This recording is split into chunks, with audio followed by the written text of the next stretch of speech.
వైసీపీలో తార్మార్ టక్కర్మార్ ఆటలు ఇంకా ఆగలేదు. గత ఎన్నికల్లో సిట్టింగ్ ఎమ్మెల్యేలు ఎంపీలతో చేసిన జంబ్లింగ్ ప్రయోగం ఘోరంగా విఫలమైంది. అయినా ఇప్పటికీ అదే ఫెయిల్ ప్లాన్ ని అమలు చేస్తున్నారు. ఈసారి జంబ్లింగ్ గేమ్ లో మాజీ మంత్రి అంబటి రాంబాబు, మాజీ ఎంపీ నందిగం సురేష్ల నెంబర్లొచ్చాయి. ప్రజల్లో ఎంత వ్యతిరేకత వచ్చినా అడ్డంగా వాదించే అడ్డగోలు లీడర్ గా పేరు తెచ్చుకున్న అంబటి రాంబాబు సేవలకు బహుమానంగా గుంటూరు వెస్ట్ నియోజకవర్గానికి మార్చారు. 2014 నుంచి ఇక్కడి నుంచి వరుసగా టీడీపీ అభ్యర్థులే గెలుస్తున్నారు.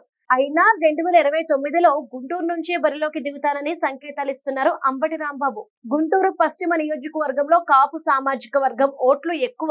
అంబటి కూడా అదే కాస్ట్ కావడంతో ఆయన్ను ఇక్కడికి మార్చారని తెలుస్తోంది.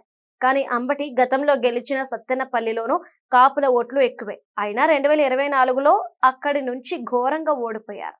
ఇక 2019లో రాష్ట్ర వ్యాప్తంగా వైసీపీ వేవ్ కనపరిచిన గుంటూరు వెస్ట్ నుంచి తెలుగుదేశం పార్టీ గెలిచింది. 2024లో ఇక్కడి నుంచి పోటీ చేసి ఓడిపోయిన విడుదల రజని సొంత నియోజకవర్గం చిలకలూరిపేటకు చెక్కేయడంతో ఇంకెవరు దొరక్క అంబటిని రంగంలోకి దించారని పొలిటికల్ సర్కిల్స్ లో టాక్ నడుస్తోంది. 2019లో బాపట్ల ఎంపీగా గెలిచిన నందిగం సురేష్ గత ఎన్నికల్లో ఘోరంగా ఓడిపోయారు. తర్వాత కేసులో చిక్కుకొని ప్రస్తుతం బెయిల్ మీద ఉన్నారు. ఆయన భార్య కూడా వచ్చే ఎన్నికల్లో పోటీ చేస్తానని అంటున్నారు.